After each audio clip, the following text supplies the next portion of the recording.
right after college, I'm in this relationship, and you know, after college, like shit be tight. You know what I'm saying? You trying to find your first career, you trying to figure things out. And I got in my first career. I was a teacher. I was in it for about maybe 3 years, and I decided I want to buy a multi-unit building. And now I'm in a relationship, and now you know, teachers don't make a lot of money, so I'm trying to save up for this building, and shit is tight. It's kind of like everything got to shut down, like all the kicking and all that. Now she had just finished college herself, like she had a year to do after me. So my third year is kind of like this is our first time both being at home. It's like shit is tight, you know. We trying to figure it out, and she wants to go on trips and she wants to go out.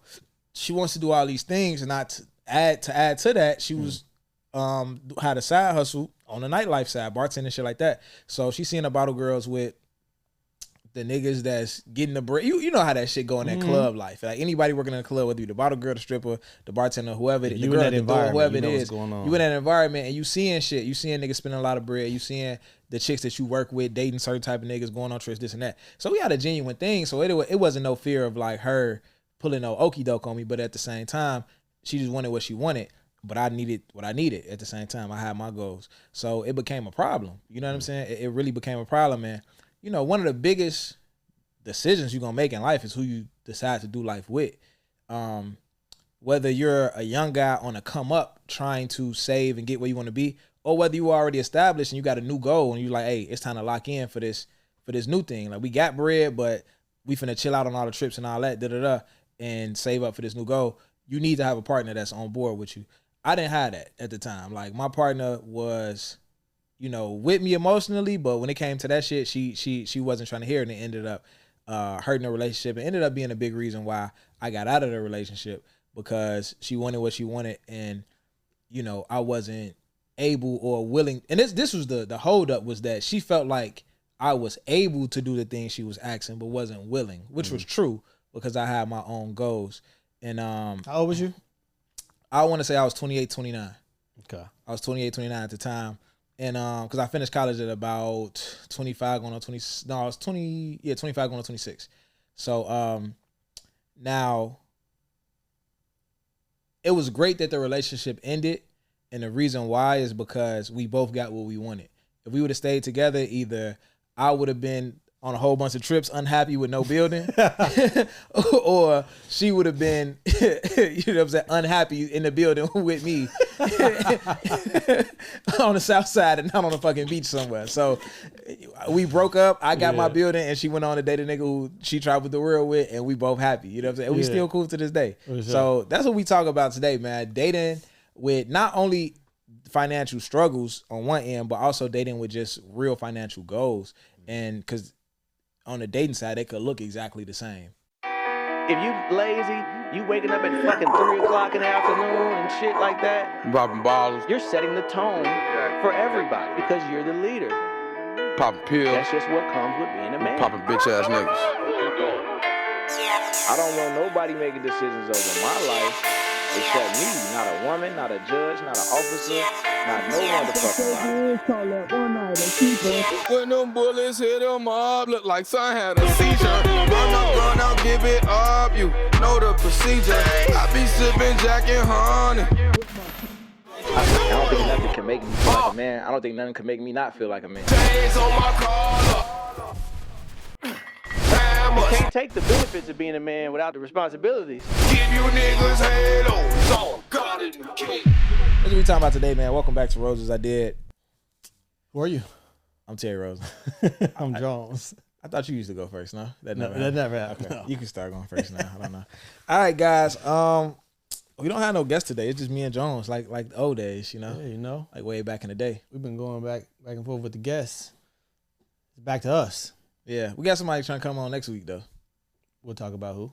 Yeah, we'll talk about it. But I don't know. I think we need to get back to the shit. But anyway, what we doing? News. News. Let's jump on the news. Damn right. So we got two pieces of news though. we do? 'Cause Trump, nigga, we gotta talk about that a little bit. Oh, well, yeah, for sure. And then we got DDG, That DDG shit. and Haley. So which one you want to say for BTS? Either Either one, it don't matter to me. say for BTS, Yeah. we'll say We can say Trump for BTS. So you got something to say. Take it away. Take it away. He texted me today, like, we talk about this DDG shit today, nigga. Shorty done pissed him off. What's up? Yo, look, I forgot to even go. Let me go to it. So, obviously, hey, how do you pronounce her name? Haley, right? Haley, she had a problem with DDG because he brought their son on stream when he went to go visit Kai Cenat, yeah. Mm-hmm. And she had a real problem with that. Yep. You know, and I actually want to read this verbatim. I'm not gonna lie on this girl. Yeah, I don't want to do that. I'm pretty sure it was on Spiritual Word. Now, the original. One thing I'll notice about today, who got on a red hat and who got on a blue hat? Y'all know who I voted for. No! Get the fuck out of here. Get the fuck out of here. I'm just saying. We can talk about it, but, you know. Oh, man. We'll talk about it in BTS. All right, so they gonna unfollow your ass. This is a fucking coincidence. I voted for Kamala. Red pill. That's funny as hell. But nah, back to Haley though. So she says, hi everyone. Just so you know, I'm out of town and I don't approve of my baby being on stream tonight. I wasn't told or notified, and I'm extremely upset to have my baby in front of millions of people. I'm his mother and protector, and it's saddened that I wasn't notified, especially when I'm out of town. So it's a lot of things wrong with this, in my opinion. Mm-hmm. Right? I find it interesting how some women with children, when it serves them or when it doesn't, benefit the father, they'll say my child. They have complete ownership of this They'll child. have complete ownership of the child. Yep. They're like, when it don't serve them, it's our. You know what I'm saying? But in this situation, she said, my child. Yep. Right? As if, it's not their child together. She's his protector. She's his protector, provider. You just assumed all responsibility just now. Like he's irrelevant. Yep. You know what I'm saying? So she had a problem with that. And I felt that it was extremely controlling. And it just, you got to do DDG, regardless of what people think about him, whether he corny or whatever the case may be. The nigga's a great father. You know what I'm saying? He from what we can see. You know what I'm saying? He's present. He always got she haven't accused him of being anything less than that. Exactly. Yeah. You know what I'm saying? So he always got his boy or whatnot. And for you to want permission from him, that's how I looked at it. I'm like, wait, so would you have rather him call you like, hey, is it cool if I go? Mm-hmm. I've never been, even in my own situation, you know what I'm saying? We always remain respectful, but I'm not about to ask you permission to do anything with our child. Yeah. Because if it's like the roles reversed, like I'm gonna just talk about my parenting. When my son is with his mom, how do I want to say this? I don't give a fuck what's going on as long as he's safe. I'm not even calling him. I'm not even calling. I don't need no updates. Yeah. I don't need shit. People probably might take that and run with it. Like, oh, you don't like, gee, he'll be right back. Like I trust him. I trust him with his mama. Yeah. I don't need to. If there's a problem, she's gonna call me. Or he's gonna call you. Or he gonna call me. Yeah. You know what I'm saying? At this point, he gonna call me. Yeah. Other than that, I don't give a fuck what's going on because I trust the judgment of his mom. Absolutely. And I feel like it should go both ways. If the child is with the father, your mind should be at ease. Mm-hmm. You know what I'm saying? Because this is the person that you chose to procreate with. Judge this nigga nut of you. You let this nigga nut of you. Let's be brash. Let's be brash. Fuck it. Yeah. You let this nigga shoot your club up. He nutted in you. Didn't pull out. Probably went right back in. Pew. You know what I'm saying? But you don't trust his judgment when it comes to y'all child. Mm-hmm. You just wanted to be controlling in that situation. Mm-hmm. And fuck that. I'm like, DDG, nigga, drop your nuts. Like, nigga, this is our child. You know what I'm saying? I just don't agree with it, and I don't go for shit like that. You know what I'm saying? I don't know if she... Go ahead. Sorry, one more thing. Go crazy. Like, you got it. And she did, but also, I think this happened today, and she did release a statement. Release a statement. That's crazy. But yeah, she made another tweet. She said, yesterday, maybe I did overreact and shouldn't have brought it here. I know that Halo is safe with his dad. I just don't like finding out with the rest of the world what my baby is doing. Thank you, Kai, for the gifts for Halo. You don't like finding out with the rest of the world what your baby is doing. Like, so he should update you on anything that the baby's doing. I don't think she's saying that. That's just like turning the news on and seeing your kid on the news. Like Kai's in that stream is bigger than the news. Like this is true. He did a stream yesterday that has 800,000 views today. Yeah. With Glorilla, yeah. My thing is also Diddy G's a streamer. That nigga can get views too. You know what I'm saying? Yeah, Maybe so he not already as much on as TV. Kai. Yeah. And even you, when you post your own child, you know what I'm saying? Either way, what's the difference between people? That's a good point. Like we talking about numbers. Because it's not like I'm bringing my kid on casting that stream and you seeing it like this. Your kid always on TV. Yeah, with this nigga. Like, you in that type of light. Okay. What's the difference between the audience? I don't want my baby in front of millions of people. You got millions of people watch you and you show your baby. So what's the difference between the eyes? That's kind of fair. I was gonna push back to you against you on that one. But that's kind of fair. Go ahead. Only thing I could probably think is how it was brought to her. You know how that motherfuckers probably calling her messy with the, your son on woo woo woo woo, and that probably made the situation bigger than what it was. The outside noise always do. It do it every time. I will also add though, and those are all fair points. I would add that I don't necessarily think it's trying to be controlling as much as saying that you uncomfortable with something. If she uncomfortable with it, she uncomfortable with it, and that's valid and that's fine. Well, I bring it to the internet, and she apologized for it already. So I didn't know she released that statement apologizing. So I really don't have much to say now because if somebody apologized, it's just kind of like she took accountability. I ain't trying to kick your teeth in, you know what I'm saying? But that was my biggest thing with it was like text him. Mm-hmm. You know, you telling us because. It's obvious it's outside noise when you come to the internet with that. It's obvious that people are saying like, damn, you just know your baby's on Kai Cenat stream? Or people might be saying like, oh, Kai Cenat get wild on his shit. Ooh, you hide your baby on that? This shit like that's probably making you come to the internet and say, hey, just to let everybody know, woo. Listen, that ain't for all of us tonight. And then it's, again, like you say, long as that baby's not in harm, his father can do whatever the fuck he wants to do with his child, as long as it's not harming the child, putting the child in harm's way, whatever the fuck it is. He want to go put that nigga in a McDonald's playpen, whatever the fuck he want to do, that's what the fuck he could do. That's his child. 100%. I want to address. I'm pretty sure people gonna be listening and be like, she did say a woman who's dealing with severe postpartum depression. Yeah, that's what she. You know what I'm saying? She want to choose my words carefully. She said that was the reasoning in her, like, overreacting. And I made a status on Facebook, and women, that's what they were saying. Like, she dealing with postpartum depression. She just being a new mom. Ooh. Mm-hmm. And I found that interesting. Like, and somebody said it's biological. Like, that is in her nature. Mm-hmm. Just because something is in your nature doesn't make it excusable. Mm-hmm. And these are two different scenarios, but I just want to kind of make it relatable in the sense of, like, niggas cheating. People say like cheating is in God's nature. You know what I'm saying? It's in his nature to do that or whatnot. That don't make it excusable because he still has a choice. Mm-hmm. If it's in his nature, if that's the route we're going, if we're leaning on nature and biology, it's in niggas' nature to want to conquer shit. Yeah, that don't make it excusable. Just like you dealing with postpartum depression, and that brings a lot of different emotions. Although it's understandable. Yeah, that don't necessarily make it excusable. Yeah, I think the postpartum depression, I guess you gotta have some grace for that. Yeah. That's something that we'll never understand as niggas. Mm-hmm. I've never had any type of depression, like let alone postpartum depression. So I think it's some grace for that. However, I will say this, and this is probably gonna be the harshest thing I say towards the situation, but it's just honestly how I feel. Once they're not in a relationship anymore, there's a lot of ways that she's going to feel that he's no longer obligated to consider.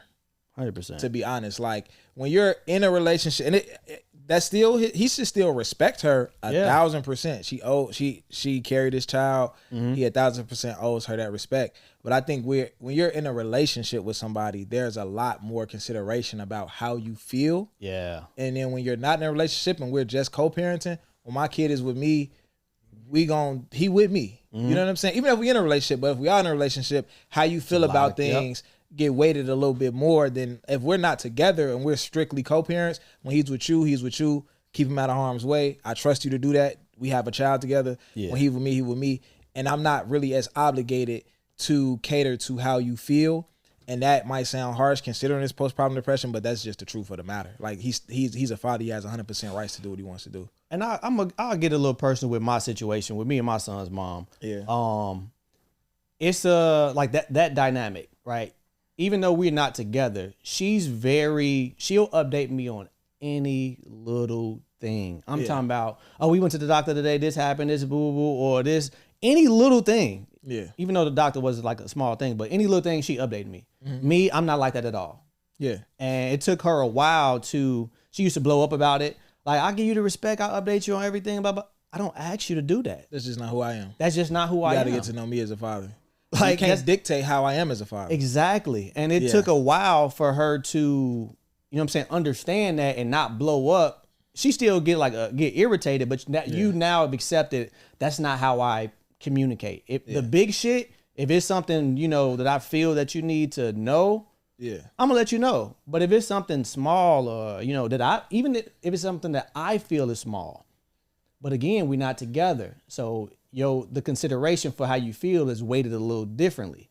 But I still got respect for you because I'm still gonna update you on what I feel is important. Yeah. If I look at it as I didn't, it's not like I thought of it and didn't reach out to you. I didn't even think to reach out to you because it's so small to me. Yeah. You know what I'm saying? So, yeah, it was. Yeah. That's a big problem in my opinion. Is a lot of times we in situations. Fatherhood is given access through motherhood or through a court system, and that's the truth of the matter in America, and that's the fucked up thing is that you can only be as good of a father as the mother or the courts allow you to be. You don't get to dictate how good of a father you are. That's the if a woman don't want you to be a good dad, don't want you around, you're not going to be around unless a judge grants you access. You cannot be the father you want to be unless you get permission. And you niggas need to keep that in mind. We're going to talk about Before the BTS. You know somebody. It's a different ball game with this new president, man. Like you can have all the aspirations and dreams. You want your son to play this sport, that sport. You don't get to dictate that shit unless his mom or the judge lets you dictate that. That is not your choice unless someone gives you permission to make that choice. That's fucked up, but that's the reality. However, damn, I lost my train of thought. I don't know. Fuck it. I got something to say. Go ahead. So y'all. Oh shit. I got something to say. All right. I think what's very important and what is missing from Reggie's commentary is the fact that we in our mid 30s. We in our 30s. They're in their early 20s. We are 10 years older than them. The way in which we handled stuff in our early 20s as new parents is not the way we handle the situations that we're presented with in our 30s. We had to work through those kinks and learn how to co-parent. So what we are seeing in real time is them navigating through, figuring out how to co-parent together. And we're saying, oh, well, she's bitter because we're projecting our own bullshit onto these young people's situations simply because they're in the public eye. And we're like, well, see, women always trying to control shit anyway. She just became a mom like yesterday. She's literally figuring this shit out. So yes, if she is a little triggered or upset or uptight or why the hell you got my baby on Castanet show and Kodak Black was just popping perks the other day on his shit, like, bro, this is not an environment for a child. It really isn't. And she really said, like, bro, the fact that I had to find out with the rest of the world that my baby is in this place where there are rappers and all types of other adult shit going on, you could have just told me, like, on some, you know what, this is what's happening, whether she agreed with it or not. That's a totally different thing, but at least you had the courtesy to say, yo, me and baby Halo, this what we finna be, this what's going on. And you even said, like, okay, cool, like, you said, like, you know, son's mom, co-parent, she will say, oh, but I'm updating you. I'm giving you the courtesy, whether or not you wanted it or not. I'm telling you that I value you as a co-parent, and we both know what's going on with our child. Yeah. Whether you wanted to hear it or not, you can't say that you did not know. But imagine if she never updated you on shit and you like, well, what the fuck going on? I wouldn't be like that. Yeah, I'm not like, I don't get those updates and I'm not like that. Right. Like, okay, so, but it depends on the person. My thing is, it depends on the person. So you cannot say, like, well, I'm this way, I don't have to do this, I don't whatever, but we don't know their dynamic. For example, they just showed us their dynamic though. No, I'm the person that as a mother, I don't update my daughter's father about every single thing. And he's on my, well, why you didn't tell me this? And why you, I'm like, I didn't think it was important. So it's not a, oh, well, if you're the mother, then whatever. It's a personality thing. Some people feel like, oh, this is the type of involvement that I want as your co-parent. How do we navigate that to where it's both of us are comfortable? And I think that's the conversation that needs to be had. Of course, it shouldn't be happening in the public eye, but because it's happening in the public eye, you got all these people that's 10, 20, 30 years older than these young people trying to tell them like, oh, well, y'all shouldn't be whatever. But it's like, bro, if we were in our 20s, we didn't have that shit figured out. Well, so Jody, that's like saying I can't tell a 16-year-old not to carry this gun. I'm gonna tell them that. I'm not telling you what you can't do. I'm saying that we need to have these conversations in a way that is graceful and not telling them like, yo, I think you like, I don't know. I think it's just, you trying to make that shit. You trying to sugarcoat it for them. They need to hear this shit. No, I'm not trying to. No, I'm not trying to sugarcoat it. What I am trying to do is take into consideration that they're not going to get this shit right until maybe the baby turn like 2 or 3. Once they get into the groove, the baby is not 1 yet. They literally still. So I want to say this. This is why I don't like talking about celebrities, because to me, it's all conceptual. It's not even about them. It's about fathers and mothers. Yeah. So the fact that they have, they are, and that's kind of why I like when we had these topics, I like to say, what can men learn from that situation and not talk about that situation? Because it gets very nuanced when we talk about, oh, well, they're famous and they're this old and they're that old. But just conceptually, the way that motherhood and fatherhood is set up, that's kind of what I really more so want to get to. Because, yeah, they are young. They going to make mistakes and things like that. They should be held accountable for their mistakes. I don't think that shouldn't happen. Should they have some grace? They young, dealing with postpartum stress. And yeah, there should be some grace there. But at the same time, I just think that these situations are not situations that's unique to them.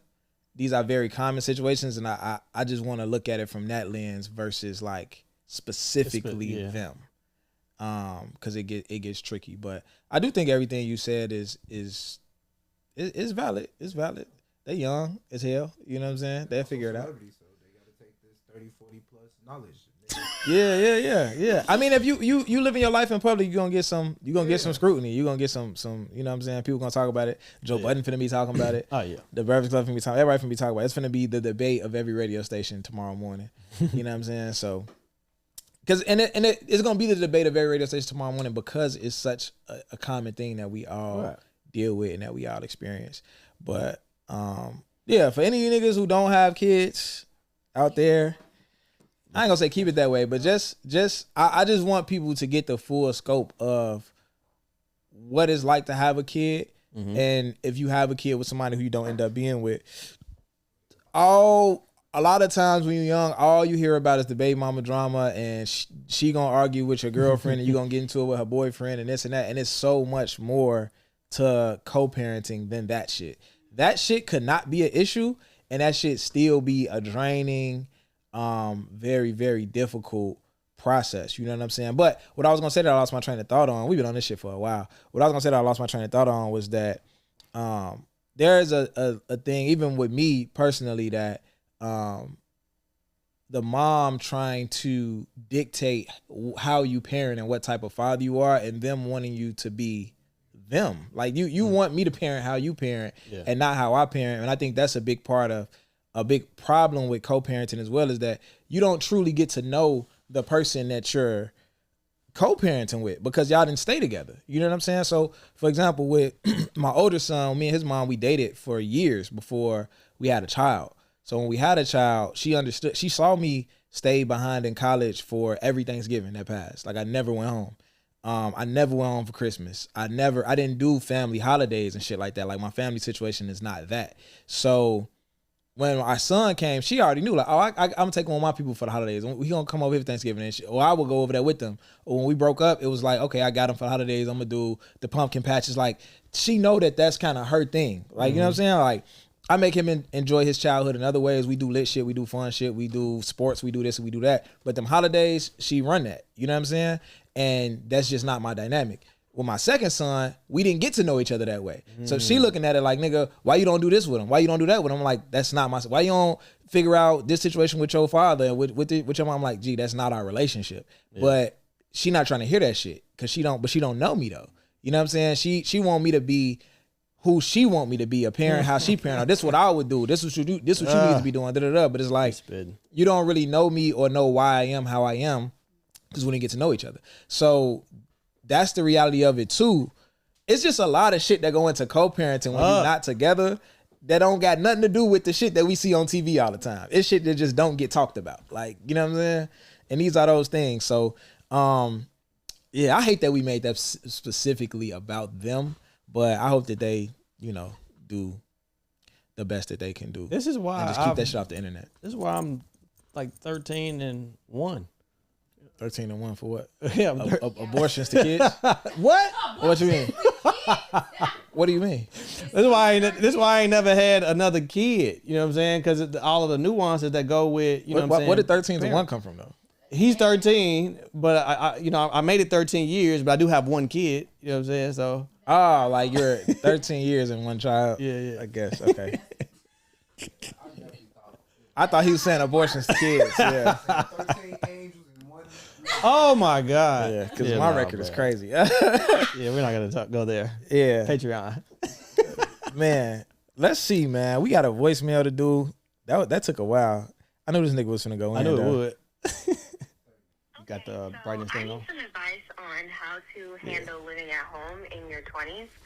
I just feel like it's very hard for me to maneuver, and I don't know how to go about not hurting my parents' feelings when I'm trying to express to them that they're crossing boundaries as far as like going in my room when I'm not home and just moving things around in my room.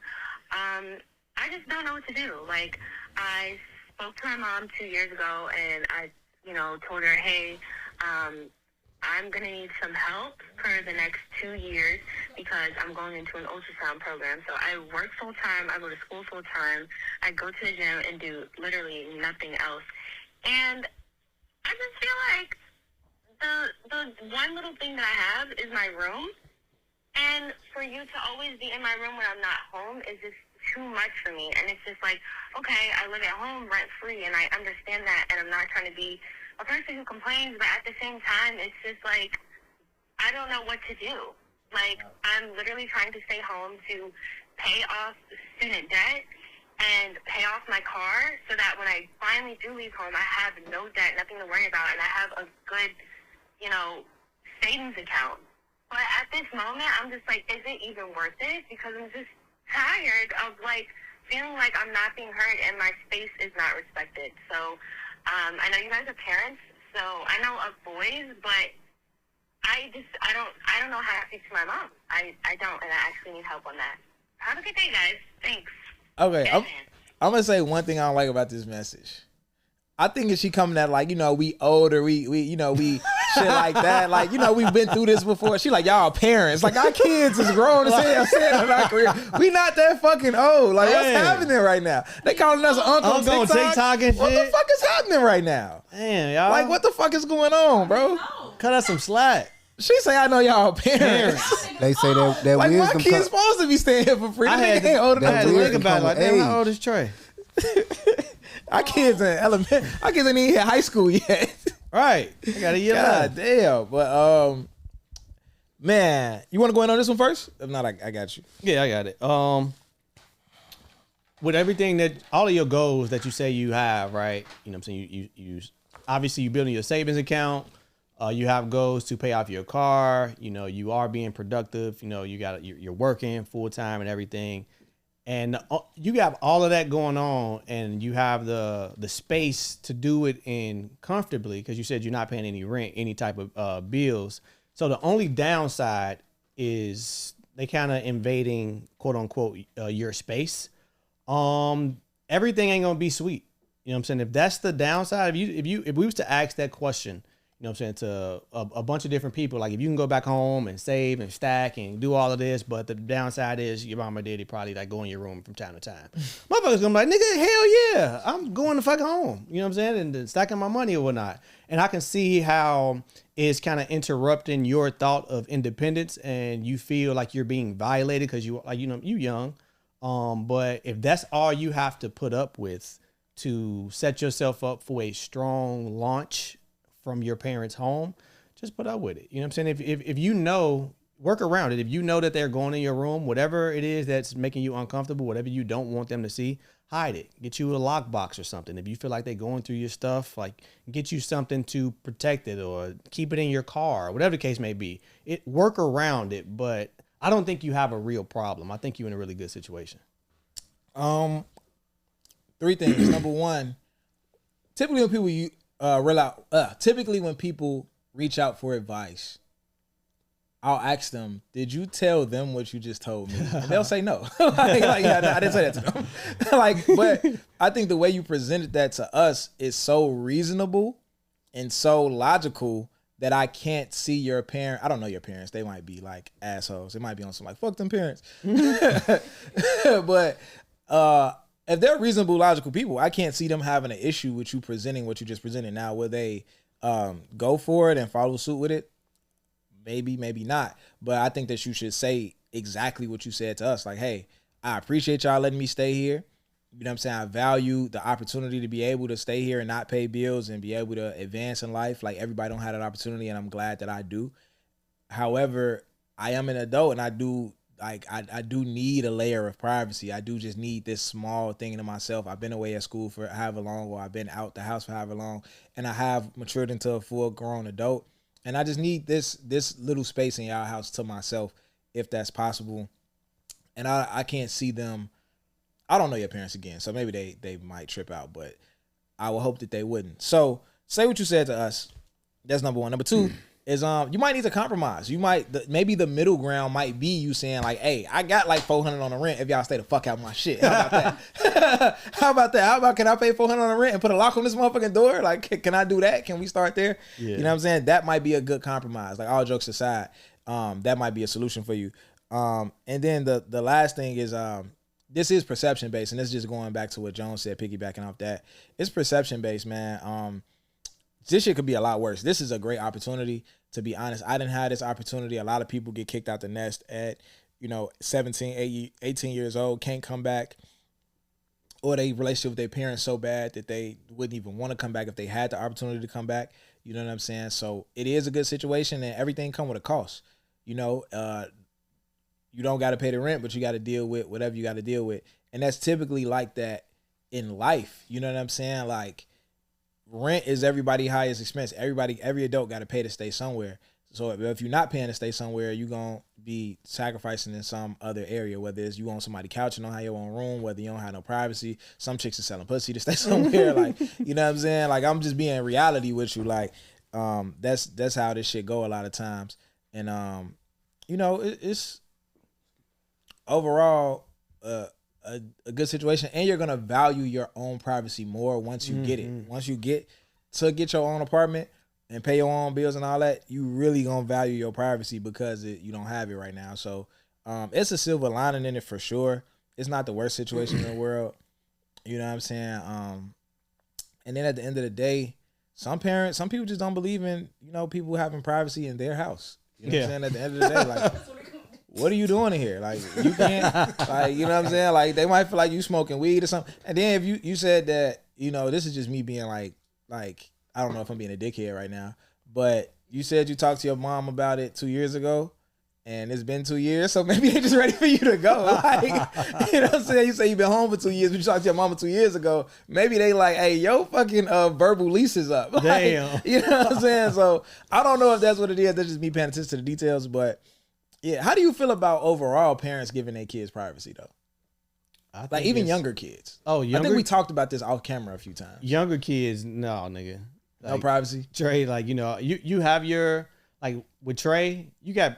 Do he got privacy? I don't think he do. Yeah, you know I'm saying, I'm not. So you looking at his phone, journals, all that? No, I'm not looking at his journals. Okay. You know what I'm saying? He does have a journal. I'll never look in there, but I'll check that phone.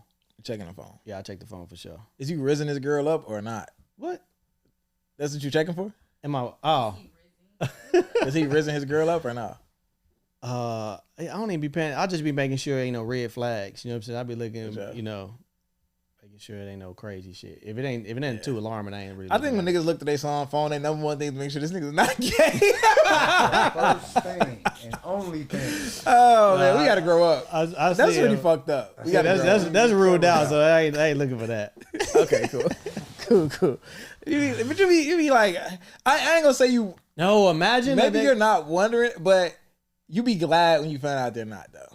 Like imagine they could go through his son's phone and I don't know, see some shit with him and another boy. Some Swiller pictures. Oh man, folks got Swiller attachments coming in. Damn. Anyway, I know that Raimi, she's FC Network. Raimi, she always been like big on the privacy when it come to kids. Because I remember it was something that came up with my son, and she was like, and his mom sent me something that he wrote in a journal or something like that. And Raimi was like, "Oh my gosh, you went through his journal." Blah, blah, blah. And I was like, "Nah, I didn't go through it. His mom went through it." But I don't believe in giving kids privacy. Even journals. And it's a few reasons why. I remember being a kid and my cousin was writing about committing suicide, and somebody read it and caught it.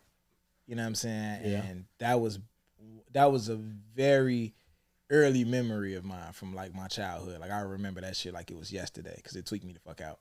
Cause she was cool every day. You know what I'm saying? And like that was just like what the fuck? Like you know what I'm saying? Like in black parents, boy, they found out what the fuck you mean you finna kill yourself?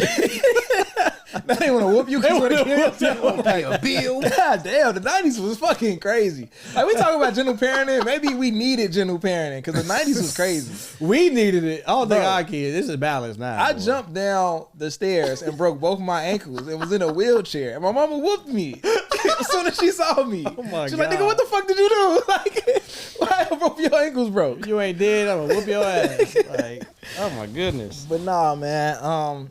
Honestly, bro, I don't fuck with the privacy thing.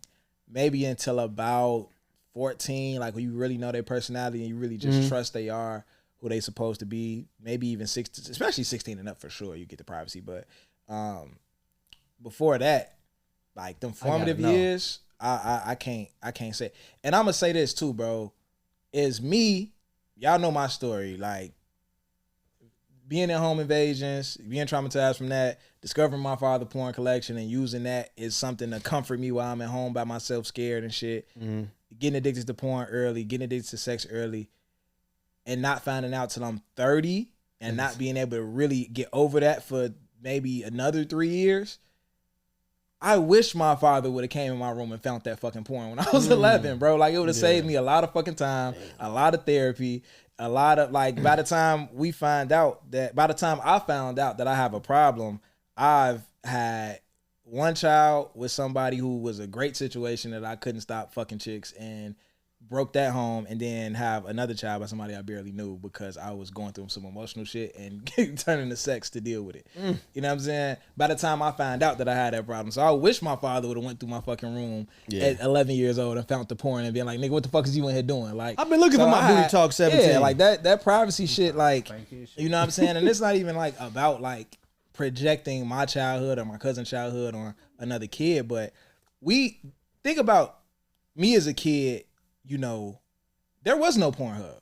There was no iPhone. There was DVDs and shit. So we think that like the older our kids get, the less, because my thing is our job as parents is to save and protect our kids, right? Yeah. But sometimes the things we need to protect them from the most is themselves. So you protected me when I wanted to stick the fork in the light socket and not electrocute myself. You stopped me from doing that. You stopped me from swallowing that fucking quarter. Break in my room and stop me from watching this porn. Nigga, like, you need to get your dick out your hand. Like, you know what I'm saying? Like, you turn need him to loose. Like, I'm dead ass though. Like, turn him loose. We Terry. gotta like, you gotta protect your kid from themselves. And like, they don't. When they toddlers, they do very obvious shit. But when they get older, the danger that they're in is more insidious than that. Like, you know what I'm saying? They have iPhones. They have access to all the shit that we was doing. It is way more accessible than it was back when we was kids. So we need to be watching them. And that's just my opinion. We need to be watching what the fuck they got going on. I checked their browser history for sure. Bro, my son's third grade teacher showed me a note that a kid wrote about wanting to suck his dick. She showed me a note that a kid wrote about wanting to suck his dick. She couldn't even spell the nigga name. God damn. Like, she couldn't even spell his name right and wanted to suck his dick. Like, what's happening right now? Third grade, bro. Third grade. So, treacherous. And she had to show that to her mom, to the girl mom. So you know, yeah, we need to be. Man, fuck that privacy. Fuck that privacy. My mama. What else we got for the day though? We need to check in. You got time to check in? We do that in BTS. Like it. All right. Let's get to the topic, man. Let's get to the motherfucking topic. Dating with financial goals, dating and finances, dating and financial struggles, however you want to call it. It's definitely something that we need to deal with. Let's just pull up the shits, man. All right, man. So we always tell niggas don't date unless you ready financially. Mm-hmm. What does that look like? Like, what does it look like to be ready financially? Because we throw that shit out there, like, oh, don't date till you're ready. Ooh.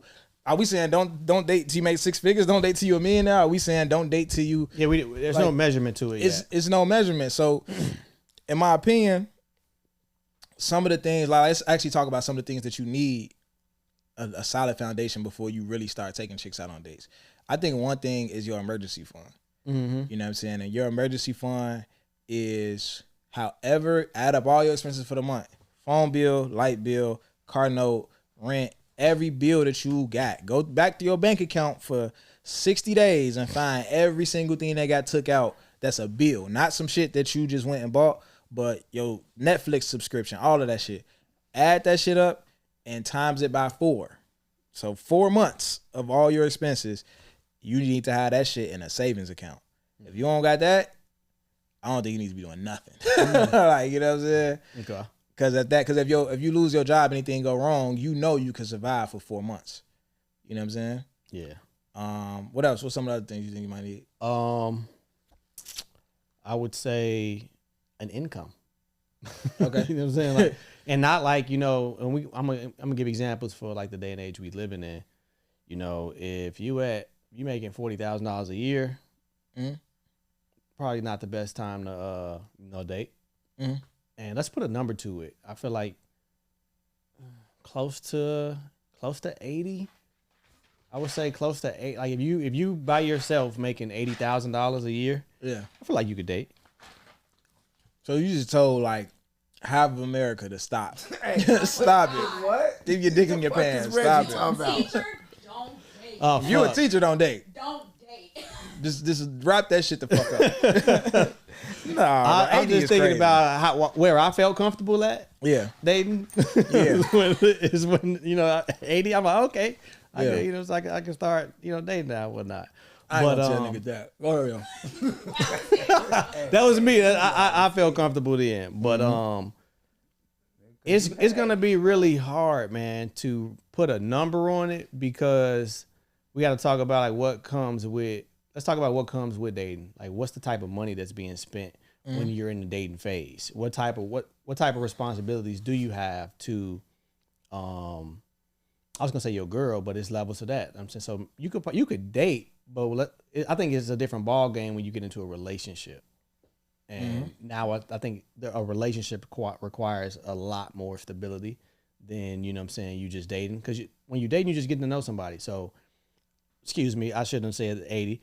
If you're making a decent income for yourself, whatever decent is to you, I feel like you can go on some dates. But when you're talking about progressing that dating to a relationship, it's some things that you should have in order before you go there. And I don't want to jump the gun too fast, but this is really all gonna come down to the woman you pick. And I think that's all I'm hearing, and that's all I'm thinking as I'm talking to you, because it's just like it come down to what do she want, what do she like? Yeah. And shit can get really tricky if, and I'm gonna backtrack from this and go back to living arrangements. Like, don't let me lose my train of thought. Okay. Living arrangements. All right, cool. It could get tricky if you're dating a girl and she makes more than you, right? Yeah. I don't think that that's a bad thing. I don't think that you shouldn't date a chick just because she makes more than you, because if you're still self-sufficient and can afford where y'all live at. Like, I don't think that that's a bad thing. Where y'all live at? Yeah, if y'all was to live together, if you can afford that, I don't think that it's a problem that she makes more than you if you're still, because that's how I always felt. Like, I don't give a fuck how much money you make, I'm still paying the bills. Like, it don't matter. Now, But I think you just jumped the gun to a relationship though. yeah, that's what I'm saying Okay. in that regard. But to backtrack a little bit from that, Okay. I think even in the dating phase, it could get weird if she wants to do things that she can do and will do on her own that you can't afford to do with her. For instance, let's say if she makes a lot of bread and every time she go to the Bulls game or to the Bears game, she like... I'm sorry. What? Yeah, just thought of something. Go ahead. Okay. So like every time she go to a sporting event, she like on the floor. Or every time she goes to a concert, she front row at the concert, whatever the case may be. And she might take her kid with her. Or like she might do whatever she want to do. If she got a kid, she might take her kid with her. Or she might, take a friend, whatever the case may be. Mm-hmm. And now you want to take her to an event, but you might not be there to where like you could get a floor seat or whatever the case may be. So now you might want to be in the 200 section. She like, I don't really do the 200 section. Yeah. So I don't even want to inconvenience my experience at this event to be with you because you can't afford to do it. Yeah. That's when shit can get tricky. Like, and that can get crazy. So for me, for example, when I was in this, I would say from 2020 to maybe about... You just sound like you was from fucking Boston or what is it? Yeah, Baltimore. I'd say from 2020 to about maybe 2023, early 2023, every girl I dated made more money than me. Mm-hmm. You know what I'm saying? Like every single girl, like I feel like I was just dating chicks who just made a lot of money. You know what I'm saying? And it wasn't a situation though I wasn't making no money, so yeah. They knew that they made more money than the average girl. So they wasn't tripping like, nigga, you should make as much as me. They knew like people our age typically just don't make this much money. And that's cool.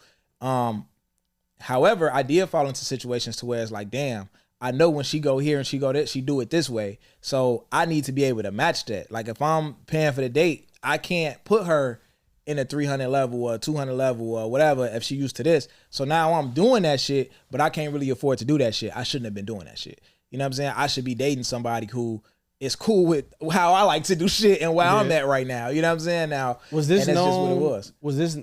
Is this something that you know, or does she know this too? Like, cause you was dating that I couldn't do that? Yeah. She ain't know because it was done. Like, yeah, I was doing it. You know what I'm saying? It's just shit. Now I gotta try to figure out like whatever on the back end. It's like I really couldn't afford to done that. Like I wasn't doing it in comfort. And I think that's the difference between, a lot of people feel like they can afford something just because they got the money for it. Yeah. It's like, no, can you do that comfortably? Are you making another, like, does doing this affect another decision you got to make? That's comfort. You know what I'm saying? To pay time. Yeah, so it might even be robbing Peter to pay time. It might be we going on a trip. And somebody might say, I want to fly first class. If I got to say, well, if we flying first class, we can't go on them excursions. Right. That means we can't afford it. Yeah. At that point, we can't afford it. Because now we got to affect, if it's this or that, then you just can't afford it. And that's okay. You know what I'm saying? Like, we finna be the last niggas off the plane. That's cool. Like, let's be patient. I got a good playlist. like what are you talking about? You know what I'm saying? Like, for sure. That's a good example. If it's going to affect another decision. And keep it a buck. I've been in that situation plenty times. Yeah. I said plenty times. Because it's like you want to. You know what I'm saying? I swear, man, they be having it. You know what I'm saying? And but I feel like I'm trying to avoid saying something else, so my brain just kind of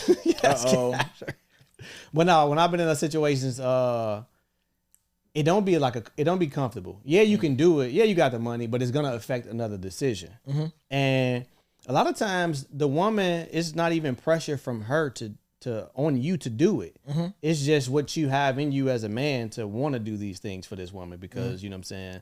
Now, it's not even that you're trying to necessarily impress her, it's not even that you're trying to impress her. You just want to be able to step up to the plate and do things that sustain what she already had going on. Exactly. Because I think impressing is like you never been on, or you never had a floor seat. Let me get you one. Let me show you what this life is like. That's impressing. When she already doing that, it's not impressive. It's just sustaining. Like she done this shit a million times. Right. It's not impressive. Go ahead. I'm sorry. No, you good. But yeah, that's yeah. So to backtrack off that living situations, right? Yeah. That's where I was trying to go. I think that, and this is gonna sound harsh. This might sound harsher than the 80,000, right? I think it's cool to date and just like casually date when let's say you stay with your homie, like y'all got, you know what I'm saying? Y'all might be young niggas, roommate situation, boom, boom, whatever. We got a nice little career together, whatever, or your people, or whatever the case may be. I think that like once the mistake I see a lot of people make, like a lot of my friends have made this mistake, other niggas I know, is that like that transfer from being in a situation where you're not paying the full rent to living with your girl can be difficult. Okay. Especially if you want to be able to a guy that pay all the bills. If you want to go whatever situation y'all go, and I used to be the nigga that used to be preaching like pay 100%, and that you don't do whatever the fuck works for you and your girl. Like it don't fucking matter to me what going on in your household. Do whatever works for you and your girl. However, I think that the reason why a lot of guys struggle with the concept is because if I was, grew up staying with my parents or wasn't paying nothing, whatever the case may be, I went to college, or if I went to college or not, I had a refund check paying all my rent and half my rent. Now I got a roommate, I'm with the guys paying half my rent. Now you move in with a girl, it's kind of like you've never paid full of anything. Exactly. But if you move by yourself for a couple years, 3 years, and you self-sufficient, and you just have that space to be alone and appreciate that space, that's another thing, right? If you do move a woman in with you, your rent doesn't go up because she lives there. Yeah. It's not hard to step up to the plate in that way when you're already doing it by yourself. Just move her in with you. But again, another mistake niggas make is that, if I make whatever, let's keep the math simple, 50, 60,000. I stay somewhere, my rent is $1,200, right? Yeah. It's affordable. I'm doing it, right? Let's say she come making 50 and she paying $1,200. Shit, let's go get a condo downtown and pay $2,400. No. Because now you got to move because you and your girl broke up. Right. No. Like, don't do it. That's now y'all stuck on this lease together and y'all done broke up and y'all got 4 months left to go on a fucking lease, and now you trying to slide chicks to the crib and she ain't coming home and all this other dumb shit. Like, no. Yeah. A big thing is if you never experienced living on your own. Yeah. I think the biggest thing with that is appreciating, your space. Absolutely. And get into the habit of, paying your rent, paying your light bill, your gas bill, whatever else other bills that, you got going on. If you've never been in that situation before, and I think that may be a lot of young guys' situation, coming from maybe college and then coming back home parents. So, and then you try to do that on your own, or maybe you don't do that on your own. You skip, like you said, and you're trying to do it with a woman. If you never had the responsibility to pay all your bills by yourself, it could be a shock, and it can make you look like, are you gonna help me with this? I think that's possibly where that come from. Maybe a lot of guys haven't lived on their own or long enough, or been in a situation where they was paying everything. So the concept of 50-50, is like normal. It's like, okay, I mean, what you gonna? I never had to pay all my bills by myself. You know what I'm saying? You gonna help with something type shit? You know? But if you lived on your own and you was paying the bills by yourself, it's much easier to invite a woman in because you realize like nothing's really changing. I was already doing this. Yeah. And I know there's a lot of guys listening to this right now. We've had this conversation. I've had this conversation on the podcast years ago. But a lot of guys might listen to this right now like, why the fuck would I pay everything? What is she doing with her money if she working? That's a great question. Yeah.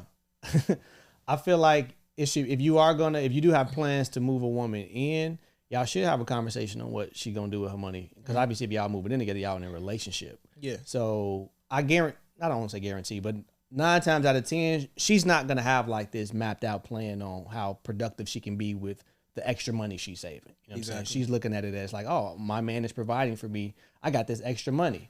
I'm saying, what I'm gonna do with it type shit. So you should actually plan ahead. If you're not in a situation where you living with a woman or a woman living with you and you plan on inviting her in, you should kind of map that out for her. Yeah. Map out a vision.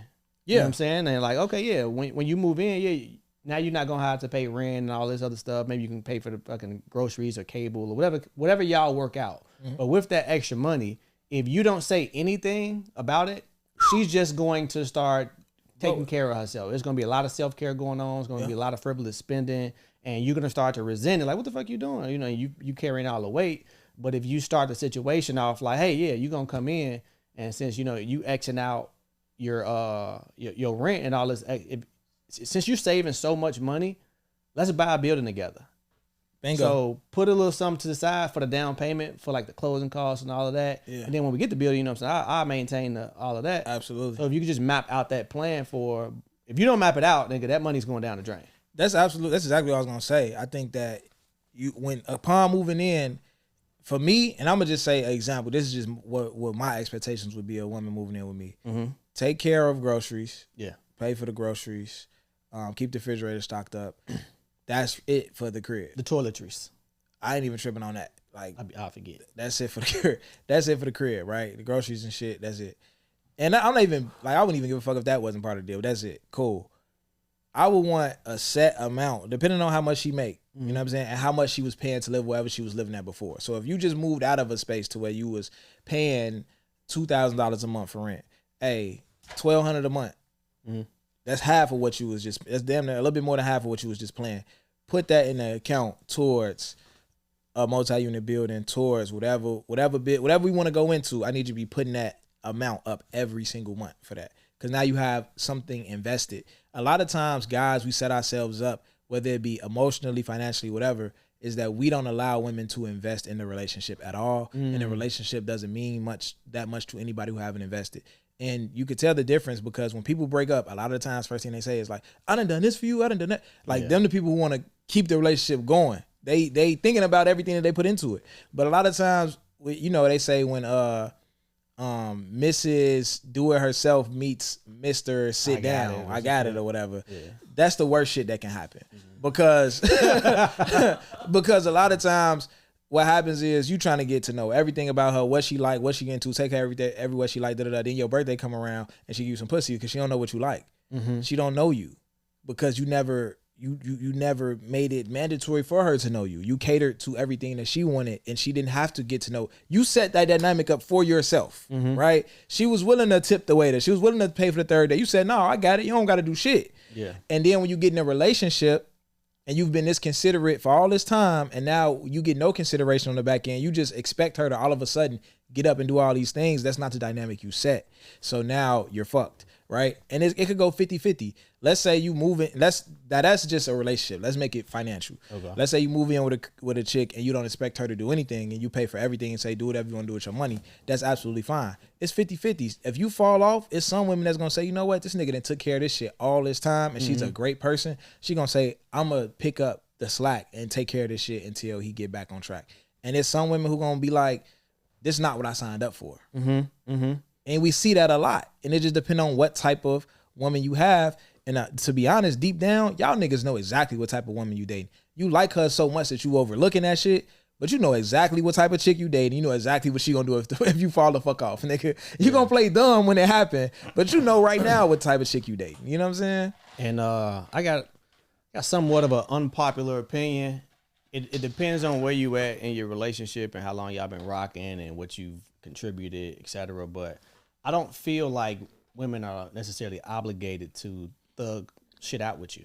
Okay. You know what I'm saying? But if y'all been together for a while, y'all got some skin in the game or whatever, but if you starting off the relationship like that, I don't feel like her loyalty should be tested in the door. You know what I'm saying? I feel like you definitely not starting off. No, not starting off. I feel like you should have some things in order. You know what I'm saying? Get shit together, and later on down the line, you fall off and y'all been rocking. Cool. Let's see what type of woman she is. But in the door, if you got some financial problems, or if you fall on hard times, and I don't feel like women, you know what I'm saying, the whole struggle love type shit, not in the door. You know because you're gonna look at that's how people gonna. What you mean? Talking to Mike, nigga. I feel like shit shouldn't. Ain't nobody obligated off the rip. Yeah, you know for sure. But I say I'm talking about men because we typically like the, you know what I'm saying, like the providers and shit like that. So I mean, I feel like when you come into a situation stumbling, somebody gonna look at you like you be stumbling.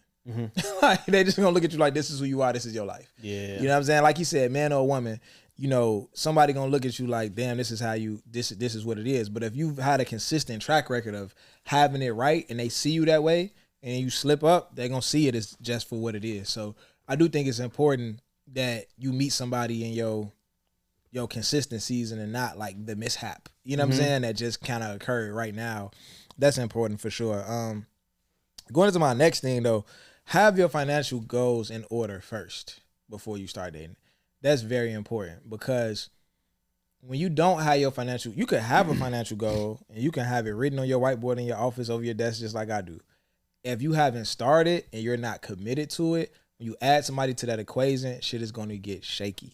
Right? It's not even shaky. It's going, well, shaky too. You're going to get confused. It's going to get a lot of, it's a lot of frivolous shit gonna be going on as far as your spending. Like you don't know where your money should be going, and like if you have a goal and you know this is what you want to do, you spending $400, $500 on a date, you know you solid on this already. You already made the decision that this is where I'm headed.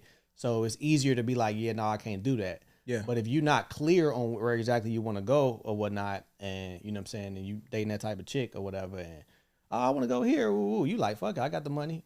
Because you're not even clear on where that money's supposed to even be going. Yeah, you just look at everything that's not bills as a surplus because you don't have financial goals. And then you look up and you haven't made no progress in life. So it's like a lot of your money should be dedicated towards progress, especially when you're our age and younger. Like a lot of your money should be, even at that period, like a lot of your money should be dedicated towards the next step in life. So just because you paid your bills don't mean that you're done. You paid your bills, you hit your savings account. Okay, you need to be saving something else for that next opportunity when that opportunity come up. When the housing market crash and you need $8,000 to buy a building, you been going on all these fucking dates. You ain't got 8 bands to buy, you miss your opportunity. Yeah. You know what I'm saying? Opportunities pop up and they be gone. Like you gotta be ready for that shit. You can't get ready when the opportunity is there. Like it's over with. You missed it. So I definitely think you should be putting bread to the side that's not necessarily obligated to something. It needs to be put to the side for whatever that may come up. And you know, and that's only if you don't know what you want to do. If you know it's real estate, then you need to be putting it up for real estate. Now, the reason why I say you can hide that goal and it could be shaky is because, like, for example, right? Let's say I'm dating someone and, you know, I'm dating someone right now that doesn't live in Chicago, right? So I have routines that I do. And because I've been traveling and shit like that, my routines have gotten shaky. It's hard to, like, sometimes come back from vacation or whatever and just get right back on point. So I've been moving around a lot lately. So my routine's been shaky. I still been doing them, but they've been shaky. I missed this, missed that, da-da-da. So if I got a shaky routine alone, to add someone else, she come in town, she stay at my crib for a week, it's over with. The routine's fucked. Now, I give you an example of a solid routine, brushing my teeth. That's what people look at that like that's a routine. Something you do every day. I don't even fuck what happened on brush my teeth every day. You don't even think about it. If my cousins say, hey, my 4 kids need to come live with you for 2 months, I'm still going to brush my teeth every day. Like, I'm still going to go sleep at a certain time. Right. Those are solid routines. But working out, that's a routine for me that's not as solid as it should be because when this person pop up and this person is staying with me now and I got to move around everything, it's like, damn, do I work out here? Do I work out there? Da-da-da. So I say all that to say that your financial routine has to be intact before you start dating. Because like you said, if you got the account set up, it's this app called Capital. It's QAPITAL, Capital, with a Q. I don't know why they spell it like that. But anyway, when you get that app, you can connect all your bank accounts to it. And you can set rules in there that say, okay, anytime a deposit drops in this account, 15% needs to go in this pot in the app. They do it by percentage? It do it by percentage. It do it by flat rate. It do it however you want to do it. I got to upgrade. I use Rocket Money. Okay, yeah, we talked about this before then. Yeah. So you could say, like, I want this to be my account that I'm gonna invest in a house. This is my account I want to do for stocks, da-da-da. And you could say I want 5% going from this account going here every time it's deposit. Okay. 10% from this account, whatever you want to do, right? And it's shit like that that's a solid measure because, like, it happens automatically, and whatever's in your checkings account is what you have left. Okay. And now you know what you're working with and what you can spend and what you can't. So whether you have you set it up, if you got your financial routine solid, it's a lot easier to date and still meet your goals because dating can really throw you off track, bro. I agree. And as you finish describing that, I use Rocket Money, but I use Rocket Money for like a savings account for real because it's just hard to get. It's just an inconvenience to pull shit out of there. So I just dump most of my savings in that. Yeah. But Opportune, I use an app called Opportune. Okay. And you can set up, pay us. We need some fucking ad money. You know what I'm saying? But I use an app called Opportune, and you can set up different goals, right? And let's just say I got one in here. You know what I'm saying? My real estate down payment, and it'll take money out your account based on the balance that's currently in the account. You know what I'm saying? So not necessarily like a percentage, but you can you can gauge it. Like it'll give you options. Do you want to take out $15 to $25 a day, or $50 to $100 a day, or $7 a day? Whatever your situation is, you can like just adjust it. And you won't notice. Like I'll look in that shit. I'm like, damn, it's X amount in there. I'm like, what the fuck that get in there? Like this coming out of my money? You're not even noticing it. For sure. It's just like that. Well, we was kind of noticing that from time to time. When we was in that investment group with bro. Yeah. And that was just frivolous money. You know what I'm saying? Yeah. And then 2 years went by, I look up, and you know it was a big lump sum that you got. So absolutely. I would say another thing too is communicate your financial goals early. I made this mistake numerous times. Don't be in a situation where you're either financially struggling or you have financial goals and you're dating someone and you're not letting them know what you got going on. Because that's just on you. That it's on you. But the reason why I said some people might say you ain't got to tell this person your business, whatever. Shit gets weird when you on a date and somebody say, let's stop here for drinks after date, let's do this, let's do that. And you don't got it and you trying to in or real you time. I think it was I don't know. I was gonna say what's worse than not having it is having it, but you're not supposed to spend it on that. And that's kind of what I meant. Okay.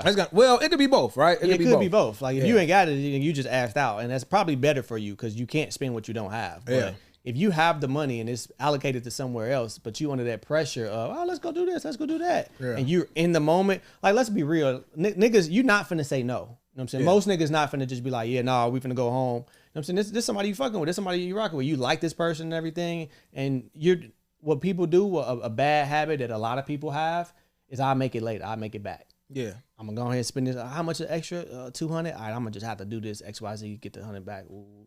Like you don't want to do that. Yeah, absolutely. And it's crazy that this conversation is as deep as it is because this is all rooted in capitalism. Like love shouldn't be based off money. Love shouldn't be based off where I am financially. But we live in a capitalistic society to where it's just like, yeah, you can't find love if you don't got no money. Like, damn, like, you know what I'm saying? Like, and that's why it's hard to kind of tell niggas, you know what I'm saying, not to place their value. This sound like common sense. Don't place your value on how much money you have. But we live in a capitalistic society, and if you don't have it, nigga, you kind of don't have a value in the dating market. Yeah, morally, you know what I'm saying. You're a good person. You're a good man, but you can't take that over into a relationship. Like it's not gonna hold as much weight. You need it all. As much weight. You got to check all the boxes. You do. Not every single box, but you got to check more boxes than money and shit like that. So. Remember when we was in school and you should shade? You got to be at least half shaded. You know? Fractions, nigga. Nigga. It was certain type of test where you got to shade the box in or some shit. Thinking about fractions. But yeah, so for me personally, like if I'm saving up, and I'm almost always have a financial goal. You know what I'm saying? Whether like right now I'm paying down debt from FC Network. Before I was trying to get the building, whatever the case may be. But I'm telling somebody off top, like, hey, I started this business a couple years ago. That shit didn't go the way I wanted to go. I got hella debt from that shit. I'm paying that shit down so I can, you know what I'm saying, get this home equity line of credit, do this to this duplex, this building down, sell this motherfucker, and be up. You know what I'm saying? While the housing market is up. Women respect that shit. You know what I'm saying? You know why you comfortable? And I feel like because you'll have people combat that and say, you got to tell everybody all your business, woo. Yeah. But when you start in a situation off and you got plans for this person and you got intention with them and you do kind of want to see a future with it, you don't mind sharing your plan. Yeah. You know what I'm saying? I don't mind going in. If I'm just casually dating you, I'm not going to tell you all that shit. Yeah. If I see a future with you, I'm going to map it out. I'm like, yeah, I had a store. It closed down. Yeah. I got a bunch of debt from that. I'm paying this off. This is the plan. Yeah. I don't mind sharing that. Because if I'm casually dating you, I just see you when I see you. Right. So I just don't want to go out today. I don't got no explanation for you. But yeah, if I'm dating you, I like you. I ain't gonna say go as far as see a future with it. But if I like you, if we going out consistently, I'm gonna explain that to you. If we going out to the point where you expect to see me next weekend, we spending that type of time together where you expect to see me, I'm gonna let you know what I got going on. For sure. You know what I'm saying? And women respect it. I think a lot of guys, you know what I'm saying, sometimes niggas be feeling like, oh, she gonna look at it like you broke. Well, she gonna look at how the fuck she wanna look at it. Like, you know what I'm saying? Like, I'm gonna be broke trying to prove to you that I ain't broke. Like, hell no. It depends on, you know, and we obviously we talking to y'all as 33-year-olds. I was gonna unk ourselves. But we talking to y'all in a space where we was younger and that pressure did get to us at some point. You know what I'm saying? When we was younger, like, all right, fuck it, I'm gonna just spend it, whatever. But when you get to a certain point where you know where you want what you want your life to look like, you don't give a fuck what they think. Yeah, because you know you got to get, because it's just like you could try to impress this person and that relationship end or however it's gonna go, and now you ain't there. You don't got what you want. You ain't hit your goal. You gonna feel like shit. I'm gonna give you a real example. Go ahead. Even if the relationship do work out, you gonna resent that person. Yeah. And this won't be because of your own decisions. Like, she didn't force you to take her on steak dinner date. She ain't force you to take her on trip. She ain't force you to take her there and take her there. You wanted this relationship to work. You wanted to impress this girl. You wanted to cater to her needs and meet her wants and all that. And now you ass out on your personal goals, and now you resent her. It's on you. I'm gonna give you a real example, real fuck up I had. One time I was dating this chick, and during the relationship, or whatever, it wasn't a relationship, but I had her birthday was like in the future or whatnot, and I had started planning for it. I'm like, all right, cool, we gonna do XYZ for your birthday or whatever. She's like, I bet, cool. As it got closer to the birthday, you know what I'm saying, we was like kind of like falling out or whatnot. We wasn't like cut off yet, but I could tell like it was damn near gonna end. And I'm like, well, fuck that birthday, you know what I'm saying? Like, fuck the birthday. But I'm gonna blame my pops for this one. That whole being a man of your word shit. Yeah. Oh my God. Like, we were still on good terms, kinda. Right. But I wanted to just smoke the birthday. But I'm like, I told this girl we was doing XYZ. I'm like, okay. So I ended up spending the money, doing the trip and everything and whatever. And it was around total spent, flights, hotels, money while you there, all that, close to $3,000. Right. Did it, cool. Maybe like a month or two later, we decided, like, yeah, this ain't it. If I didn't give my word, I wouldn't have did. And thinking back now, I would have just said, fuck that. I'd have broke my word in that situation, keep that money in my pocket. Yeah. But it's just situations like that, you know what I'm saying, that you just don't know until you're in that situation. And it was a learning lesson for me. I wouldn't do that shit again, even if I did, you know what I'm saying, get my way. Fuck that. But it's shit like that, you know what I'm saying, throw you off. Absolutely, man. Absolutely. So yeah, communicate your finances to these women, man. Let them know what you got going on. If you broke, if it's not a situation to where you're having financial struggles, you just actually don't have it. Should they lie and say that they got a financial goal? I think I would still honestly be like, yeah, I got this going on. I'm trying to do this. I'm trying to do that. I mean, I would just probably lie. I'm not gonna lie. Like, I'm talking about I'm not gonna lie. I'm gonna lie. I'm just talking about. But I mean, and all jokes aside, man, this is a separate thing. It's not even about dating, bro. But you could really make a lot off a little if you lock the fuck in, bro. You can. And I think that's important to say. Like, you don't, like they say it take money to make money. Not no more. Like, not no more. That's not true no more. With the internet, that is not true no more, bro. It don't take money to make money. You can absolutely make money with no money. Like, you can. You can find opportunities to make money with no money. That's another show for another day. Ask ChatGPT. I was, bro. You know what I'm saying? Like, ChatGPT, it'll help you out. But even if you do have some income, bro, if you cut off some, and you hear it all the time, reduce your spending, cut off some of this access shit. Like, bro, I was literally making, after taxes, $48,000 a year when I bought this building, bro. Yeah. Like, literally $48,000 a year. I was putting up $600 a check.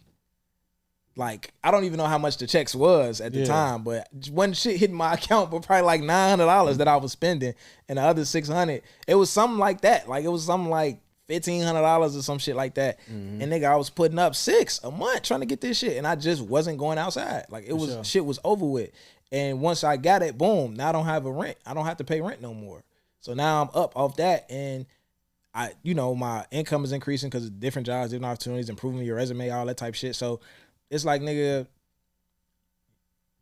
you could make a lot off a little, and sometimes, and that's why I'm not saying don't date if you don't got no money, cause or whatever, nigga. It's like, cause of that money you spend in dating, you could really be like jump starting your shit and getting to that next level.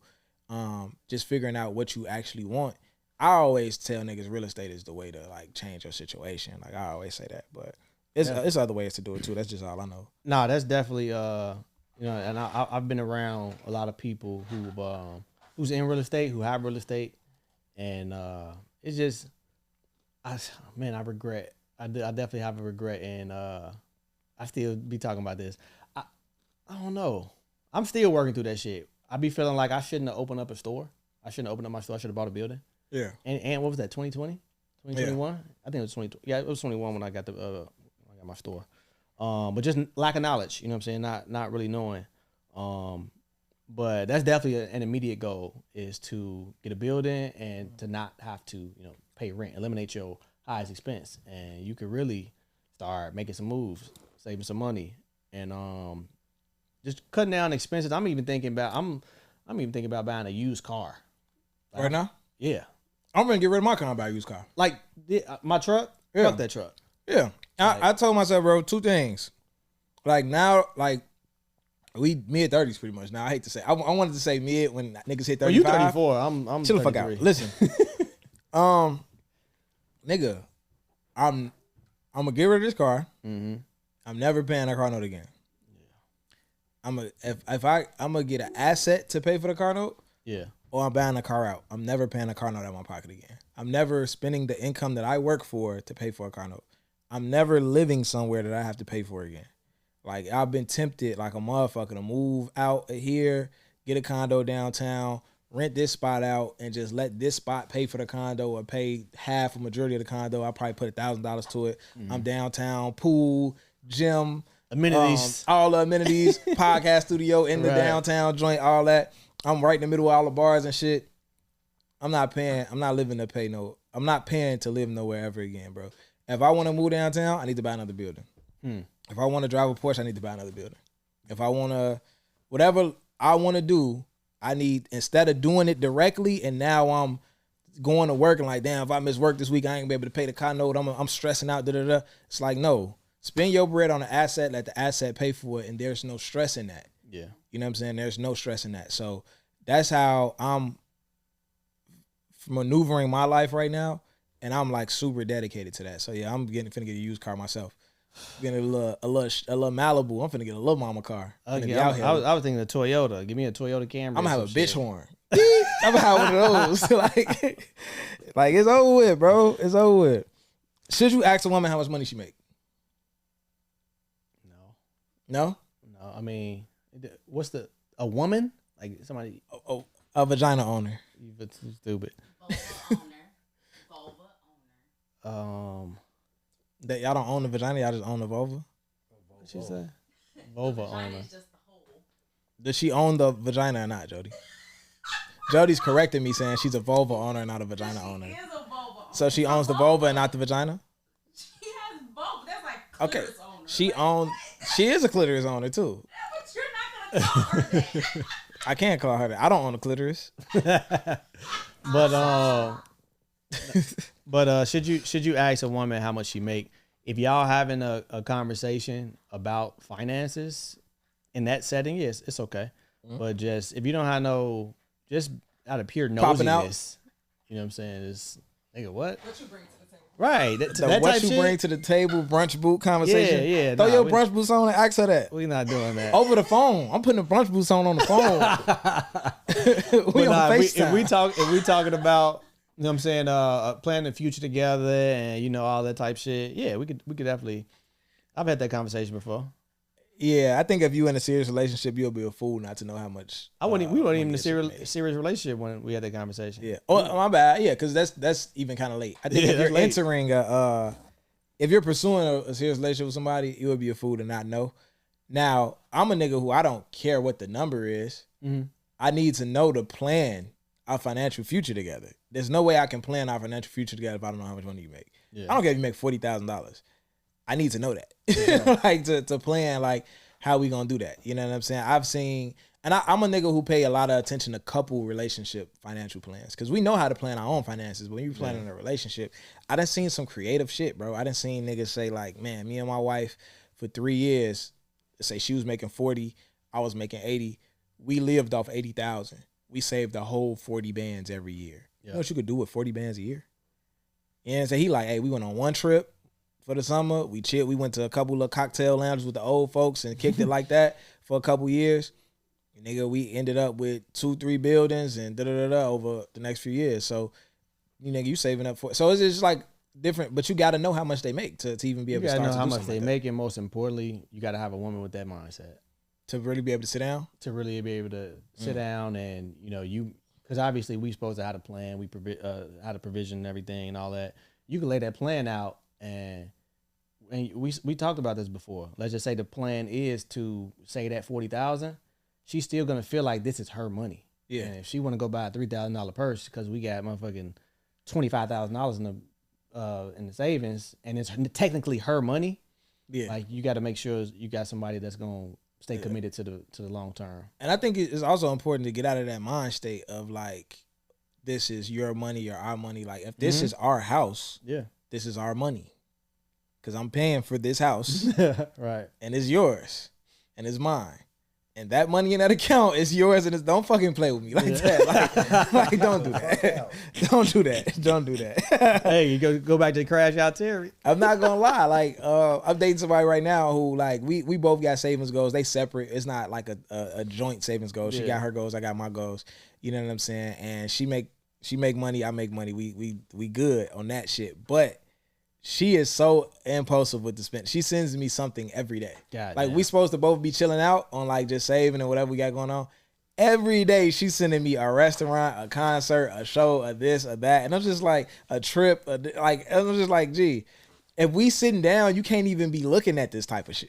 Like, you know what I'm saying? Or she's like, oh, let's do this, let's do that. When I come back to Chicago, let's do this, let's do that. When you come to New York, let's do that. I'm just like, gee, I thought we was chilling. Yeah. Are we chilling? No, we not chilling. Like, what we doing? So I think that impulsive spending is a thing. Yeah. And everybody had their vices. Uh-huh. What's your vice when it comes to impulsive spending? I'm gonna sound like the women, probably food. Foodie. This nigga's a foodie. Like food. Impulsive spending. It's crazy, but I really don't have let me see. And if I do, it's something I'm not noticing and it may be small. But I don't have like I'm buying shoes every time, or I'm buying clothes, or I'm spending a large amount of money on shit that don't really matter. I really don't even be spending for real. My impulsive spending, it comes in a lot of shit. It comes from a lot of shit.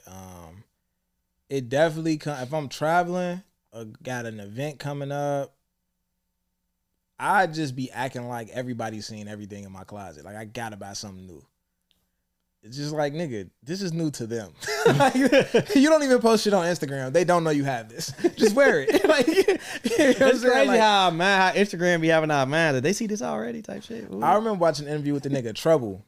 You know the nigga Trouble who got killed? Uh-huh. He was like, nigga, I bought this t-shirt. I bought this shit as many times as I want to. I don't get no fuck with nobody. I feel like I bought this shit. Like, but you know what? I feel like people, when you have it, when you really got it, you got the confidence to wear. You really don't care. You got the confidence to wear whatever the fuck ever. You'll wear jogging suits every day, white t-shirts or whatever. Because like you got money put up for real. But when you don't necessarily have it like that, you more often want to display that this image. Because if you got $100,000 in the bank, you don't give a fuck about how somebody looking at you. You really don't. Like I got it, nigga. But, and it's crazy because the people I know who got the most, and it sound cliche, they don't look like it, bro. They don't give a fuck. I'm talking about even young black niggas. Like niggas who you think could be flashy. Like my homies who really got it. And my niggas who got it who scam, they look like it. You know what I'm saying? I mean, that's a part of the I'm talking about package. off like working and shit. Niggas my homies who's making 180 and up and all that shit. Bro, you would never think about what they drive, how they dress, all that. You know what to tell you? Their crib. Now what I would spend money on, a nice watch. I'll get me a nice watch and I'll wear tracksuits. I'm cool with that. I got a homie. I ain't gonna say bro names because he be so low key. I damn since I got a homie. He kick it with us from time to time though. Yeah, bro, kick it with us time to time. He gonna come out with the Asics on, some Reeboks, little tight ass pants, a little Walmart, a Target t-shirt. Yeah, every time, bro. An engineer, no jewelry. No, nothing, bro. Like everything he got on, his whole outfit gonna cost then $60 every time you see him. You go in that nigga crib, bro. He got so many paintings in that bitch. So many, it like an art gallery in that nigga crib. Like the furniture, the plants, the bro. It look like you. It then I look like it's decorated up to the standard of a woman's house. Yeah. But it's masculine. Like that's how. Shit. He got a rug with a cow fur on top of the rug with some onyx table. Figurine shit, like some crazy shit in the crib, bro. I'm like, ain't no chick. If you see him moving around, you might think any chick come in his crib, like, oh, this nigga, he up. Like this nigga up, like he living different. So it's showing different ways. What about gifts on a budget? I feel like that's doable. Yeah. What's some like good gifts that you could give on a budget? Like, how do you emphasize the thought that counts? Do the thought really count? I'm gonna say it do. But it also depends on the type of woman it is. I'm not saying like a materialistic type, but you just got to know what she likes or whatever. So, gifts on a budget. It could be some shit that you literally made. It could be handwritten letters. It can be, you know what I'm saying, get nostalgic with it. You know what I'm saying? Let me see. Type of you're gonna have to get real creative. Ain't gonna lie, but I feel like it's doable. For sure. It's gonna depend on you got to know your woman, what she like. You know what I'm saying? You could dress it up, create an experience. You know what I'm saying? You could set up like a gift. And when you say gift, that could be something materialistic, or I also look at gifts as like experiences too. You know what I'm saying? You can create like a in-city tour on, with your girl, and it's a lot of shit you can do and not go crazy on the spending side. I'm gonna say this too. A lot of women actually like a gift regardless of the experience. Right? And what I say that is that if you take a chick to a concert and don't buy her a gift, a lot of chicks would be like, damn, I wanted a gift too. Like, where's the gift? Like, and I'm not gonna say that's ungrateful because the gift could be something cheap, but a lot of women do want that token of he gave me a gift on top of the concert. And it's so different that from my experience with women, this is a true story. You can take a chick to a concert and she'd be like, where's the gift? You can give her 2 concert tickets and let her take somewhere else, and that is the gift. Like, it's the same shit. Like, you know what I'm saying? Like, it's crazy. But yeah, gifts can get creative. One of the most creative and free gifts somebody ever gave me is they wrote however old I was at the time. Like, let's say I was 26. They wrote 26 reasons why they love me. Yeah. And put it in a jar. And gave it to me, and I was able to, like, it was just cute. This shit was dope. It was thoughtful. I've gave one of the most creative, thoughtful gifts I've ever gave was a piggy bank. I gave a chick a piggy bank, and it had Post-it notes of different little notes. And I was like, whenever you feel away, whenever you feel sad, whenever we going through some shit, whenever you miss me, whatever, you can take one note out this piggy bank and read it or type some shit like that. So it was other gifts as well. Yeah. But that was one of the things I feel like that was thoughtful. You just reminded me of something. And it wasn't a gift, but it was real creative. I made a birthday card from scratch. You know what I'm saying? I went to the arts and crafts store, got the hard paper. I printed some of my favorite pictures of her and put it in the card and note and all that type of shit. And it was just a custom birthday card. And my sister and her boyfriend, they be snapping. I remember one year they might have did this a couple years, but I think they might have been maybe 32 or 33. And every day leading up to like 30 days, I think it was 30. They was 30 years old. 30 days leading up to the birthday, my sister got him a gift every day. Like, it was just a small gift every day. Then on his actual birthday, when he turned 30, it was like, you know what I'm saying, a collection of all of these gifts and type shit. And it wasn't like crazy. If you giving a gift every day, obviously it ain't like something grand, but it's special. That's dope as fuck. Also, like, people ask this question all the time, like, what do you give someone who has everything? More of what they like. Like, you know what I'm saying? One of the most popular gifts that I've seen on social media in probably the last 10 years is when Ari bought Herb all those Air Force Ones. Like, I think he was 20 years old or some shit. I don't know how old the nigga was. She bought him 20 pairs of Air Force Ones. It's shit like that. So if your girl likes MAC makeup or Fenty makeup or Skims or whatever, and you buy her a shit ton of them for her birthday, it doesn't have to be a shit ton, like something crazy, but whatever. You buy her a lot of the thing, because a lot of girls have expensive habits. Just because she's buying it on a regular doesn't mean that it's not expensive to her. She just likes this. So if you buy enough of them to where she don't got to worry about it for the next 6 months, for the next 3 months, next 2 months, whatever, depending on what it is, that's a great gift. You know what I'm saying? It's just like, if you are into... I'm going to just tell you. Go ahead. Them shirts at Target, them Goodfella shirts. Yeah. it's 3. You get, I think it's 4 for $17. Yeah. Motherfucker buy me 100 of them shirts, white T-shirts and black T-shirts. Yeah. I will be so excited. You don't got to worry about it for however long. Yeah. Yeah, fresh white and black. That's all I be wearing anyway. Exactly. It'd be amazing. That's a good one, man. But all in all, about this financial shit, I just want to leave everybody with the message of the person that's the best fit for you in the long run is the person who's accepting of whatever financial situation that you're in.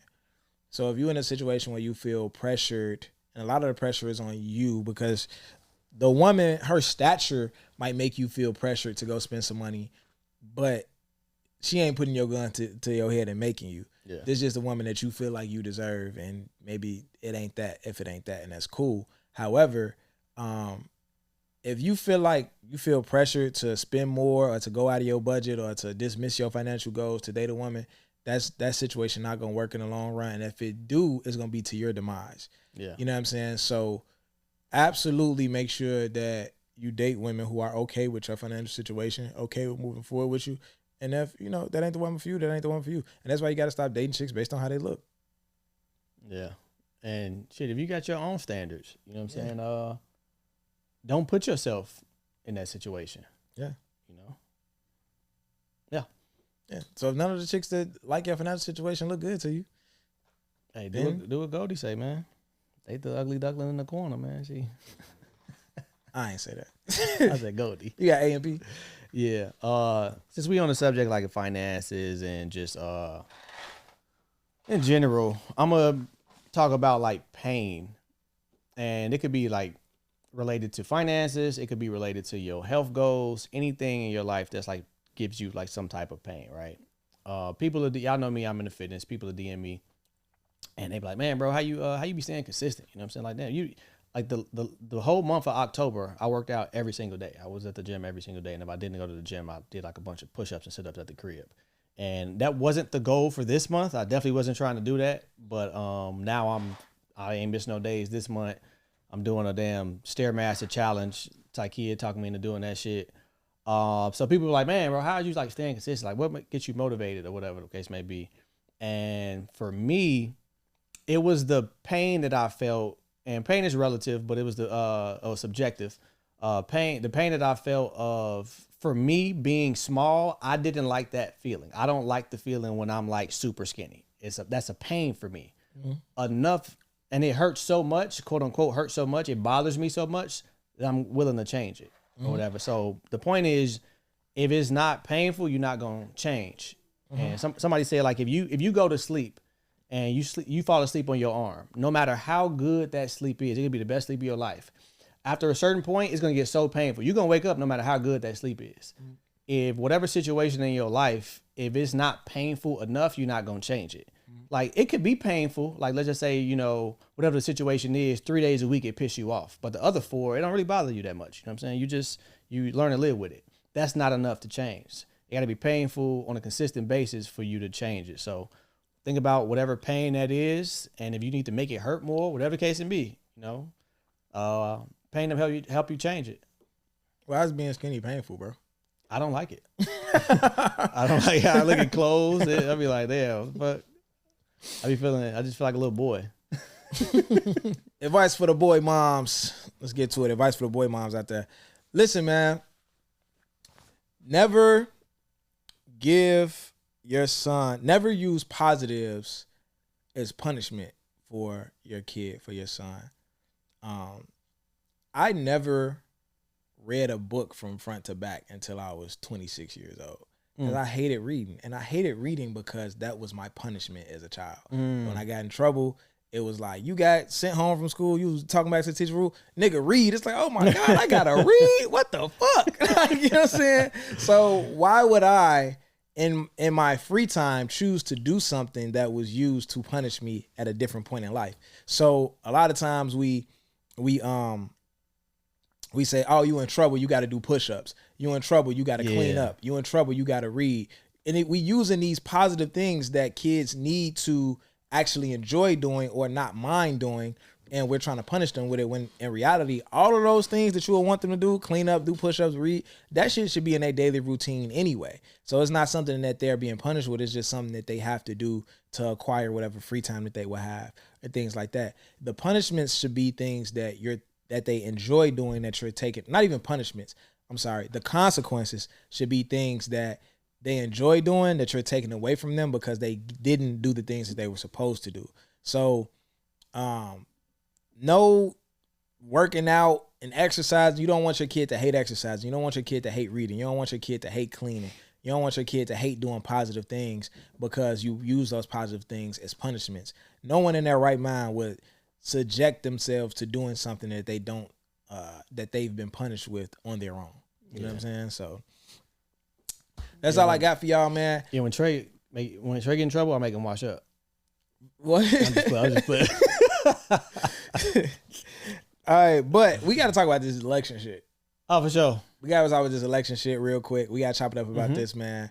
But we're going to do this on a BTS. So my Patreon people, y'all stay tuned. Everybody else, we will see y'all niggas next week. If you're chasing something in life, keep your foot on the gas. You know what I'm saying? Always give it 100% of your effort, man. You know, shoot to shoot. For sure. Now, this Trump shit. This internet has been in a frenzy. Niggas is unfriending niggas. For real. Niggas like is niggas blocking is niggas. It's all God in the king.